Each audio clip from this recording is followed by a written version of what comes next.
Assalamualaikum warahmatullahi wabarakatuh. Perkenalkan, kami Perkenalkan, dari kelompok kelas PAW kelas B. Di sini kami akan menjelaskan tentang aplikasi project akhir kami, yaitu aplikasi laundry online. Pertama-tama saya akan perkenalkan diri dan juga tim saya. Saya Yohanes Tanio dengan NIM 24095. Saya Surya Maulana Ahmad dengan NIM 24160. Saya Anas dengan NIM 24200.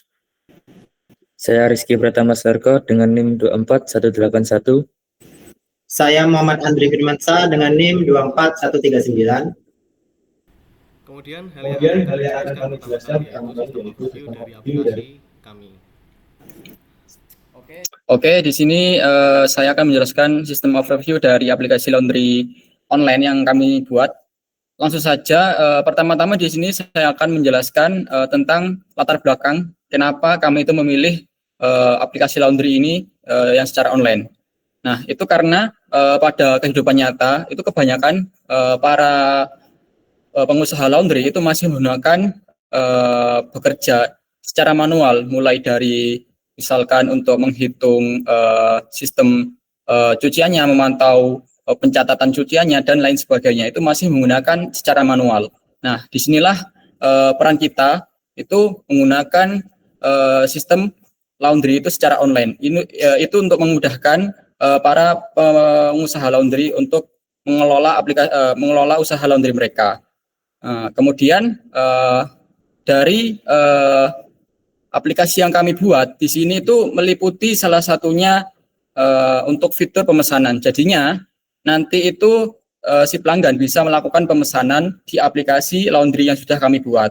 Kemudian pelanggan atau user itu bisa melakukan pengecekan status gitu. Apakah laundrynya itu sudah diterima atau enggak gitu.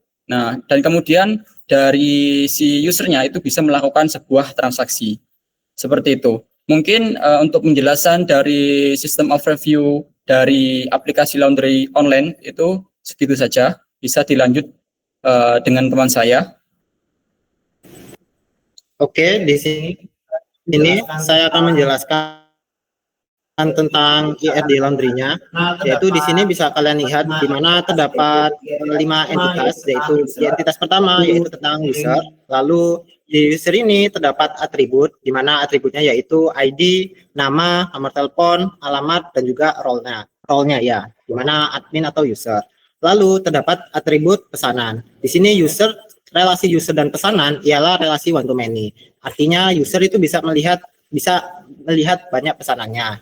Di mana di entitas pesanan ini terdapat atribut ID, tanggal di sini artinya yaitu tanggal saat user membuat pesanannya. Lalu terdapat berat, harga, jenis cucian, ID user, status, dan juga ID adminnya. Lalu selain melihat pesanannya juga, user bisa melihat di bagian transaksi, yaitu entitas transaksi di sini, di mana di transaksi ini terdapat atribut ID, tanggal di sini ialah tanggal saat pesanannya selesai. Lalu berat, harga, jenis cucian, ID user, ID pesanan, dan juga status. Di mana statusnya itu apakah sudah dibayar atau belum dibayar. Lalu relasi antara pesanan dan cucian ini dengan entitas cucian, yaitu relasinya ialah one to one, di mana setiap pesanan itu memiliki satu cucian saja. Di mana di cucian ini terdapat atribut ID, nama, dan juga harga. Begitu juga di bagian transaksi, relasi transaksi dan cucian itu yaitu relasi one to one. Jadi setiap transaksi hanya mencakup satu jenis cucian saja. Lalu tadi adalah user sebagai user biasa. Lalu seandainya user itu admin, maka user akan diarahkan ke bagian entitas report, di mana di entitas report ini terdapat atribut ID transaksi, nomor telepon, dan juga alamat. Jadi sekian, itu adalah IRD laundry-nya. Mungkin akan dilanjutkan dengan user flow yang akan dijelaskan oleh teman saya. Ya, untuk user flow-nya, jadi ada pelanggan dan admin yang mempunyai yang punya autentikasi yang berbeda-beda. Nah, untuk pelanggan yaitu user autentikasinya yaitu berupa laundry pakaian atau cek status pakaian. Yang mana laundry pakaian di sini bisa di cancel atau langsung ke transaksi. Atau juga cek status pakaian apakah sudah kering atau bisa diambil dan sebagainya. Oke, selanjutnya yang di role admin, ini juga sama seperti yang di pelanggan. Jadi awal itu admin harus melakukan authentication terlebih dahulu. Nah, setelah berhasil melakukan authentication, nanti akan mendapatkan beberapa fitur manajemen yang ada di sini. Itu yang pertama ada manage pelanggan. Artinya di sini admin dapat menambah, menghapus, atau memperbarui data pelanggan. Nah, setelah itu admin juga bisa update status pakaian. Artinya admin bisa memperbarui status proses laundry seperti diterima, dicuci, dikeringkan, siap diambil, atau selesai. Setelah itu di sini admin juga bisa melakukan penerimaan pakaian kotor. Nah, di penerimaan pakaian kotor ini kan diberikan cek nota. Artinya setelah pelanggan itu memberikan pakaian kotor dan si admin menerima pakaian kotor, nanti pelanggan akan diberikan cek nota. Data pelanggan di sini, jadi admin dapat melihat laporan data pelanggan seperti riwayat transaksi. Setelah itu cucian. Jadi di sini admin bisa mengelola keseluruhan proses cucian mulai dari input data hingga penyelesaian.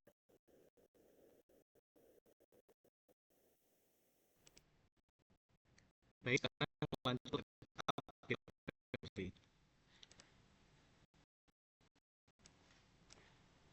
untuk di dalam repository kami telah melakukan simple setup terhadap repository yang kami buat selama ini. Untuk melakukan kontribusi, kami sudah membuat satu repository dan juga repository tersebut kami memanage agar kelompokkan dari sebuah kolaborator. Nah, di dalam kolaborator ini tentunya tidak terlalu fleksibel ya.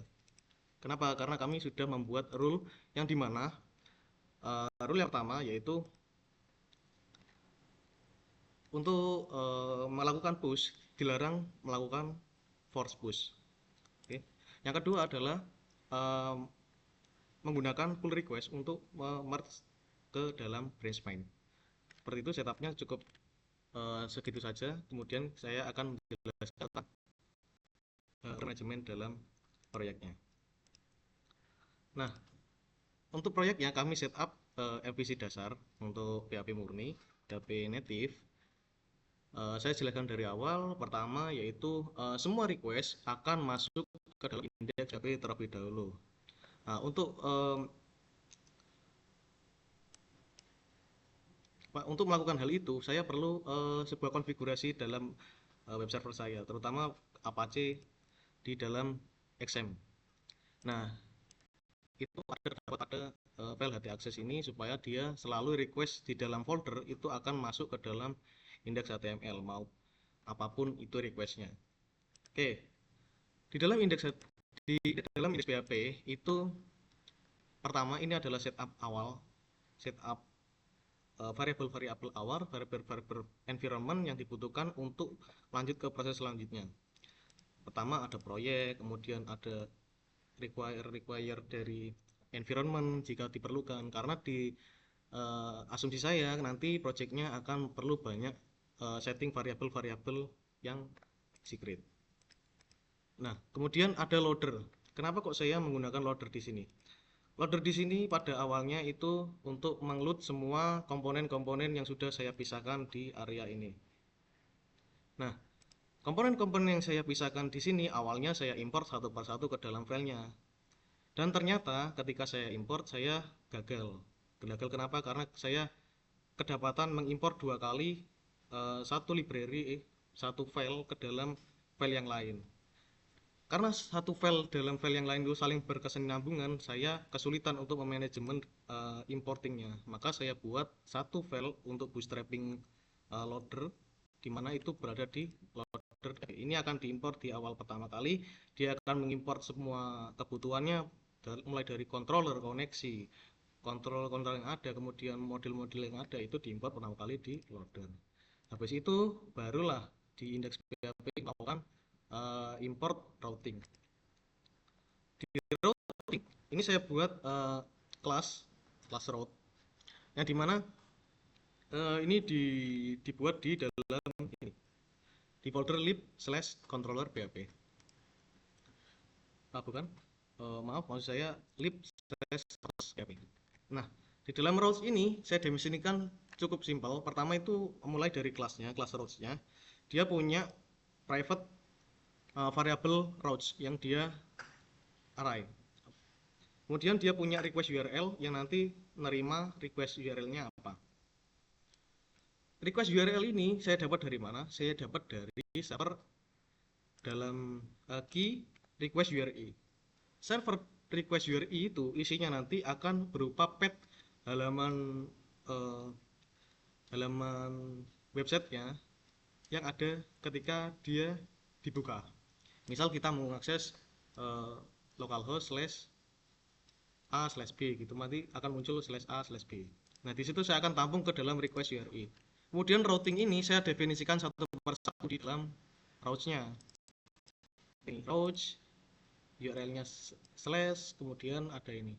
Saya jelaskan nanti ini maksudnya seperti apa.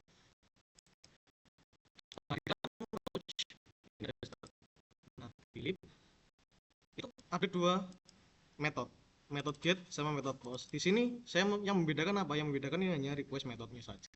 Request metodenya ada yang metodenya get, kemudian ada yang metodenya post. Itu didefinisikan pakai metode aja. Kemudian saya setiap ini dia akan menambahkan per routes di sini. Routes-nya akan nambah satu persatu. Jadi setiap penambahan ini get, post itu akan masuk ke dalam private variable route. Di akhir dijalankan routing, yang dimana dia akan looping semua yang sudah didefinisikan di variable private route. Nah, variable private route itu asumsi saya pastinya array dan juga banyak routing. Di setiap routing ini saya akan clean URL terlebih dahulu. Pertama saya for each route as-nya route. Di sini bisa karena di sini dia pakai kelas pakai this. Ini pakai self variable.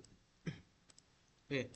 Kemudian URL path ini saya clean dulu. Kenapa? Karena saya perlu memastikan URL-nya itu clean dari semua penambahan atribut URL. Nah, kemudian setelah dia clean, saya ambil route-nya dari route/URL karena saya sini kan saya parsing di get itu URL-nya sama dengan tadi yang di sini. Kemudian kontrolnya itu diisi dari ini kontrolnya ini satu, ini baris, ini controller.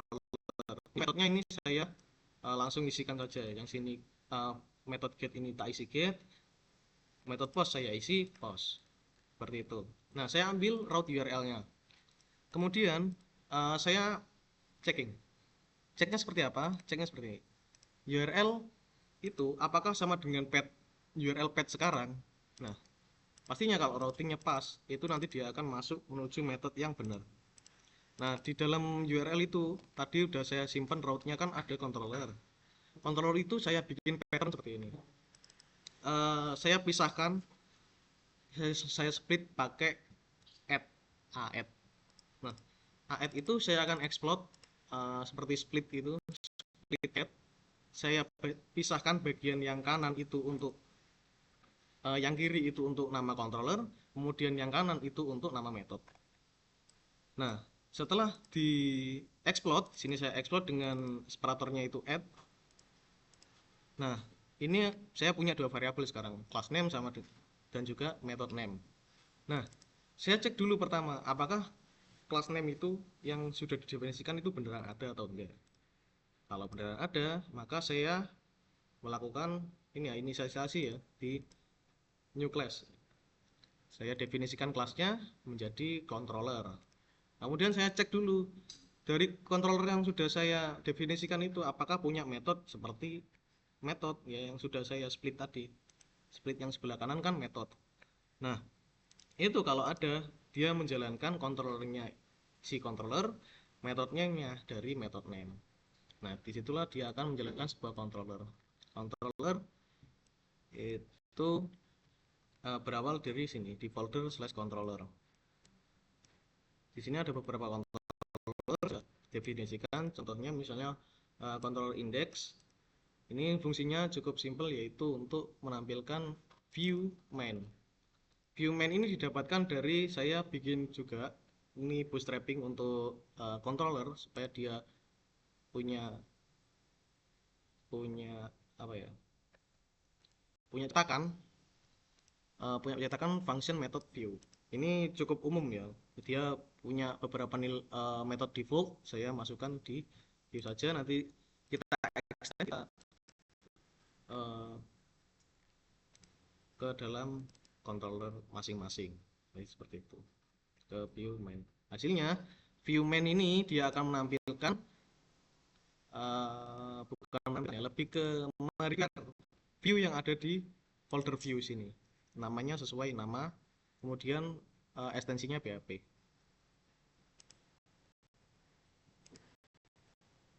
Oke, controller view. Kemudian untuk model, kami telah mendefinisikan simple saja modelnya dari model. Belum saya bikin, tapi di sini asumsi saya tinggal di extend saja ke masing-masing controller yang membutuhkan, seperti itu. Untuk setup foldernya kurang lebih seperti itu. Untuk penjelasan dari kelompok kami juga sudah cukup. Jika ada kesalahan atau kurangnya kami mohon maaf. Wassalamualaikum warahmatullahi wabarakatuh. Waalaikumsalam.